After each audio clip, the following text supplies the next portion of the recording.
So, folks, we are from home. I'm from home. My guest is from home. Across the country, we're just trying to create some content while you guys are all sitting at home too. And I'm glad to have her on. She's my little sister, another Mister. She is Soap Party 411. She is a Capital City Web Award nominee. Yes, she is. And she's always online talking soaps. I mean, this girl talks more soaps than I do. My girl, Candice Mack. Hello. Hi. Welcome, welcome, welcome. So how are you holding up with all this virus stuff? I'm going crazy. So that's it's like day 342 here. Yes. No, I mean it really took me by surprise. As far I mean I'm a workaholic, you're a workaholic, and for me just being home and not be able to be with my children, the kids at class, and just a limited amount of places to go, it's a little weird. It's like a movie that I want to end like now, but safety first, and that's the important thing. So people, if you don't have to go outside, don't go outside. Don't go outside. The house clean. Yes. Right We're gonna letters. have those shoes. We're gonna have those shoes. Watch TV shows. Watch TV shows. Watch old soap. Go on YouTube. Watch old soap episodes. That's what I've been doing. I was watching some classic Santa Barbara, and I was watching some classic Guiding Light. I know. I was watching As the World Turns. Like, I've actually been really good. I started because we found out we was on from my job on Sunday. Right. So did a podcast on Sunday, and then right afterwards, I was like, why am I going to sleep? I'm gonna watch some, soap. So I started watching Sunset Beach. Then I was like Guiding Light, and then I was watching like old school Young and the Restless because I was like, man, like back in the day, like 20 years ago, and I was like, oh my God, I'm old. Girl, you're old. I'm really old, so I'm like, I understand that one. Yes. I think my birthday's canceled this year. I'll be 51 in a few months. I feel so bad for everybody who has birthdays and really can't do anything. But I always say this: it's not just a day or a month; it's a whole year to celebrate you.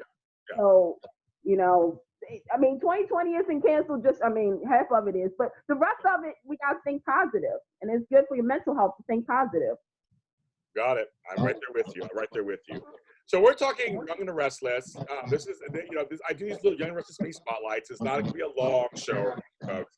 But Candice is like me. We watch all 4 soaps. Yeah. And so we know what we're talking about. So I wanted to focus on Young and the Restless. So first question to you, Candice Mack. Okay. Ready? Yeah. Oh, before I do that. Your church announcement. Sorry, before I do that, we have to mention about the daytime Emmys. So what are you gonna do? I mean, that's the thing. It's like the nominations aren't even out yet. You know what? Half of me, it feels like and this really a death in the family, because the daytime Emmys, and anybody who knows me, that's like my Christmas. Like, I get excited, I get super pumped, I get dressed up, and for it not to be, there's always been in the back of many of us soap fans' mind, there is going to be a day where they don't have it on television. Well, that day came. Then they tried online. And like many people, it wasn't working. And then, this year was supposed to be on a streaming app. So many people have always said, why not do away with it? Now the reality is, because of what's going on in the world, they're canceling it, but they're still going to do the nominations. And, that's a good thing, but it's just. I think it should just postpone it. I feel like the daytime Emmys are treated like the stepchildren of society. Yeah. So I feel like they need to just be postponed for a while. That's all. Why not? Yeah, if you can postpone it, like everything has been pushed back, like the French Open, concerts and whatnot. This is a genre that deserves recognition. And I feel as though, like you said, like a stepchild, but it broke my heart. But at the same time, and I get it. But you could have put it on in September. Like, you know, that's just a selfish thing. But next year, okay, if it's going to be next year, I want it on television. They owe us. I agree. Totally agree. Yeah. Okay. So now I go back to what I was going to do. That was new news. I didn't want to miss that. That was something we had to talk about. Okay. So Young and the Restless. Name 3 things you like about Young and the Restless right now, if you can. That is still in the air. That you still have honorable mentions of this lady. Yes. Okay. That you still will always remember what these people brought to the show and how they created a show that has lasted this long. And it's been about family, and it's been about tradition and legacy. It's true. Yeah, the book, my man, Eric Braeden. I'm so sad the virus has prevented us from actually, him and I doing an interview together right now. So we were going to sit down and do an interview, so I have to wait. There you go. Had a little bump. Little bump, but he and I are friends. We're gonna get together and we're gonna interview. Shout out to Matt Kane and PR and all folks at Young and Restless. Love them all. You know, they're good. It's funny because we did lose Miss Phillips, so she recently. The show celebrated Eric Braeden's 40th anniversary. Melanie Thomas Scott has a book coming out, which I can't wait to read that too. You know, I'm ready for it. Oh, it's gonna be good. It's gonna be good, girl. It's gonna be good. It'll be great to read that. The show for me, I kind of like you. I like that it's still on the air. The production value is still very high. It's still very high production value. It's still it works. The sets look gorgeous, look beautiful. Everybody looks good on the show. I'm glad that they're still using their veterans. You know, and when I mean by veterans, I mean at this point even Amelia Heinley and Jason Thompson. They've been on for a while. They've been around for a while. We see Jill every once in a while pop in and out. I mean, like there's the veteran, and Devon's a veteran at this point. I mean, they're still using the veterans. I like that. You got Cameron Grimes. She just celebrated 23 years. Isn't that crazy? Crazy. We saw her grow up. Grow up. Yes. And I think that's another thing about Young and the Restless is that, and with also you have representation of the different decades. For the 70s, you got Melanie and Doug. 80s, Peter, Jess, you know, Eric, and all these great people. And, you know, some shows recast, and obviously Young and Restless has, but it does feel like they've been on this show for a long time. Like, I talked to a fan that was like, oh, Peter Bergman originated the role of Jack. You would think. Yeah, right.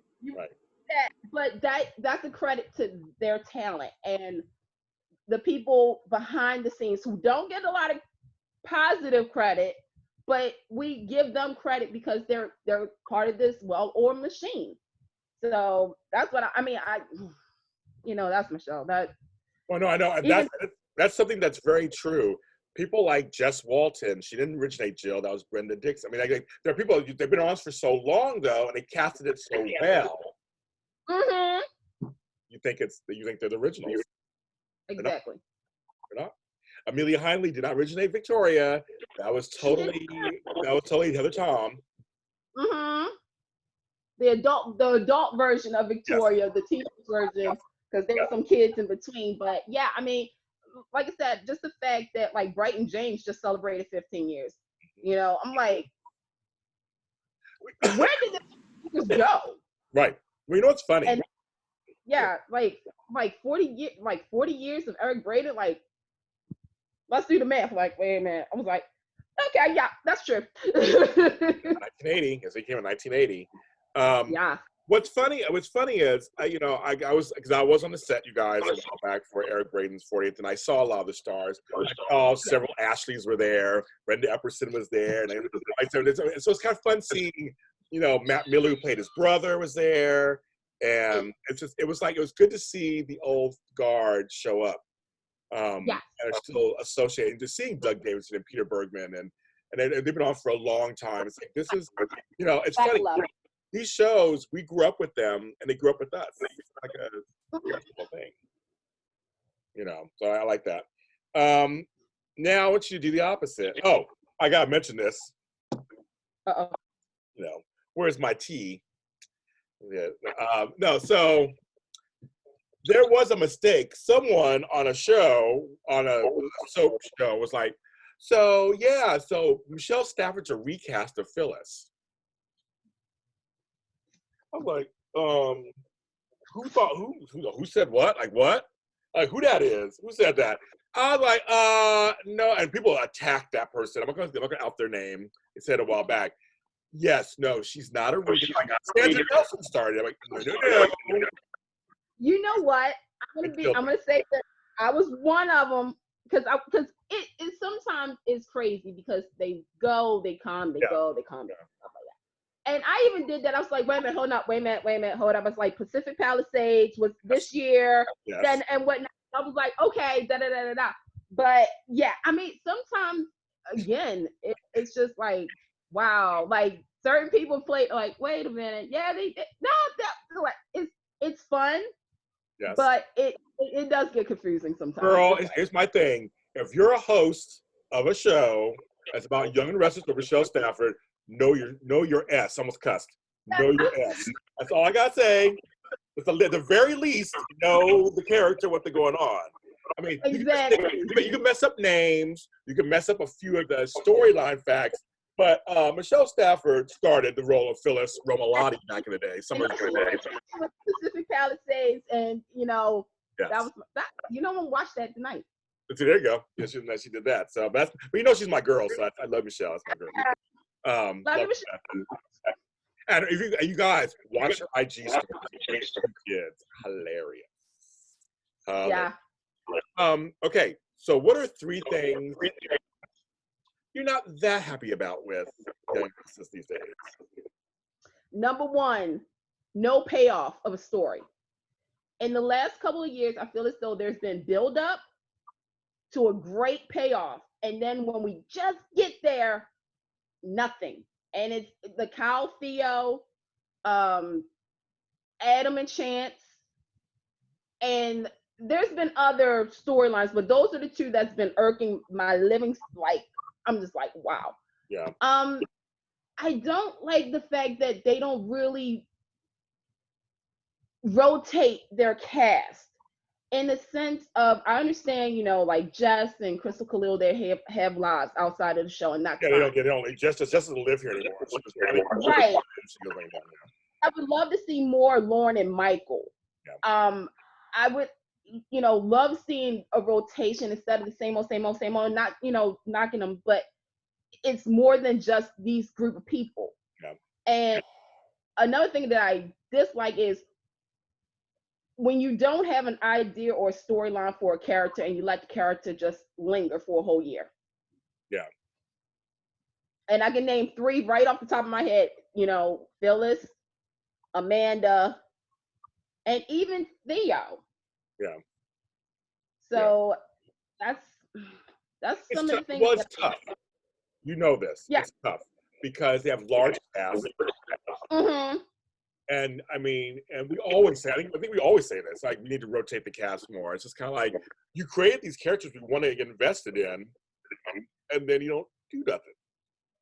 Yeah, it's kind of like, okay, you have Phyllis, a character who is a troublemaker, who is a sex symbol, stuff, and you just have her there. And then all of a sudden, it's, as a fan, you're like, okay, why aren't they having her be in Jack's orbit? Or now we're getting her back into Nick's orbit, which is fine. But it's just like, okay, you just had her, okay, she was supposed to Adam and Chance. And even with that whole mess, it gets frustrating. I think that's actually the sum of what I don't like, to be honest, is when you're just writing as days go on. It's just like, okay, on Monday, we're going to have da-da-da here. On Tuesday, I think we're going to do this. On Wednesday, and it's just like, okay, like I get it, I understand writers, I get it, but at the same time, it's frustrating as a fan because it's like, what is the game plan here? What is your outline of the story? What is happening? Are we supposed to guess? Are we, it's frustrating. I agree. I totally agree with that. It's I just took a little note that you wrote down. That's true. Okay. I learned from you. I think on notes. That's true. Who is your favorite character on screen currently? Currently, oh, that's messed up. Like, who's your favorite guy? When they come on screen, you're like, I'm happy to see them. You know what? With other shows, I can do that. With Young and Restless, it's all of them. And I know this is going to sound like, oh, that was a safe answer. But no, each time I see it, because the characters on the show add something to the show. They add something that another character doesn't. You know, when Victor comes on, it's commanded, you know you're getting ready for something. You know, when Jack comes on, it's like, oh, okay. Like Ashley is like, oh, Ashley, Tracy is. So currently all of them, because they make the show, they make the story better, and they make me happy because I'm glad they're working. Hey, there you go, right? They ain't working right now. Right now, yeah. Well, hopefully we'll go. Well, I tell people, I said, they do tape like 4 to 6 months in advance. So there's some story going to keep going for a while. After that will be interesting. See what happens with that. But just say like all the characters. Well, they can do like this. What? I said they can do like a Zoom episode of Young and the Restless, like a special. Hey, nowadays you're not too far off, girl. People are finding creative ways to do stuff. I know drag queens are putting on shows on IG Live. Like there's this whole pandemic thing that's going on. It's actually made the creatives more creative in how to get stuff out. So I want to ask you on a side note. So what's Soap Party 401 going to do? Oh, you guys still doing your show? We're still doing the show. As long as the soaps are still on, we're still going to talk about soaps. When, come April, I think that's when everybody is looking forward to, because they're saying General Hospital may be the first soap to not have any more episodes come after April 10th, I think it was being said. Yeah, it's like that, yeah. Yeah, if push comes to shove, we will talk about what happened 20 years ago on All My Children, on Gone Light, Young and the Restless, Bold and the Beautiful. We will do a fashion review. We'll have you on the show talking about it. Oh yeah. You know me. I will think of something. Yeah. That's why we're alike that way. Yes, we're much alike like that. Because I thought I was just wondering what there. I think the thing about Young and the Restless that's very interesting to me is that they do have a lot of newer characters right now. The younger sets. And some of them are really, really good. Like I love me Cameron Grimes. I love me Homegirl who plays Tessa. I actually like Theo. We don't show enough of him. I love Kyle, Michael Mueller. We don't show enough. I mean, I just, what do you hope they could do? Because summer's coming also, which is usually the time they have the summer storylines. What do you hope? Do you think this whole thing is gonna be affected by all that? Like, how's it gonna do? Yeah, I do. I've gotten into debates with people about this, because there's like, well, we don't need to see the young set. We need to see the older set. And I said, well, the show is called The Young and the Restless, so we need to see the young set. We need to see the next generation. Yes. And you have Abbott, you have a Newman, you now have, one person that's connected to the OG family of the Brooks. I believe that was Theo. I'm really interested, because this should have happened last year, but I'll take it. I love the summer Lola, Kyle, Theo stuff. But it does depend on what they're going to do, because now things have changed. So I do hope, like with Mariah and Tessa, I'm so glad they're getting airtime. I really am. I think that's a good story. That's a good couple. I just want them to be on the same par as the vets, because like I said, these are the next these characters are the next generation of the show. And hey, that's what it's about. I mean, Soaps has had a tough time getting a young demographic to watch. Yeah. And we all know that. So I'm hoping Young and the Restless can do like their sister soap and just grab to the younger set. And I think the core that we have right now is very entertaining. You have Summer Newman. I mean, that right there. She's a Newman and she's Phyllis's daughter. You have Kyle, who is like 50% of his Uncle Billy and 50% of his father. You have Lola, who's not a girl who was born with a silver spoon in her mouth, and I like that. And then you have Theo, who's the opportunist. I still don't trust him right now. Yes, yes. But that's fine. And I want to see who else they can bring on to, because the young lady who was in the middle of that was with Mariah. I so want to say Courtney. Her name is Courtney. The character name is Courtney. Yeah. It's not, but it should be. Yeah, I like. Her name is Courtney. Why not? Why not? I like that dynamic. It's just right now that young set is holding me. I'm just like, ooh, okay. Let's see where we go with this. So hopefully nothing changes because everybody's home, and I know Hunter King has a pilot coming, but she said she's going to do both. She's going to try, and I commend her for doing that. She was doing both before, because she was doing Life in Pieces. Yep. Yeah. Well, now hey, Wally Kurth does it. Right. Okay, I'm like, on 2 shows. He does it on 2 shows weekly. I mean, I'm watching Days of Our Lives. He's Justin, and an hour later, I'm watching him as Ned on General Hospital. Like, he just does it, and he loves it. He loves it. So, folks, he doesn't want a contract to go back to it. He likes doing both. So he likes doing a good job on both. Thanks for being on the show. It's like it's a little quickie. I'll probably have you on again. I'll probably grab you again. We're all at home, so I'll probably grab you again for something else. She's my go-to, folks. Candice Mack. Candice Mack is the bomb. Soap Party 411 is the show. Tell folks where they can find all of that stuff.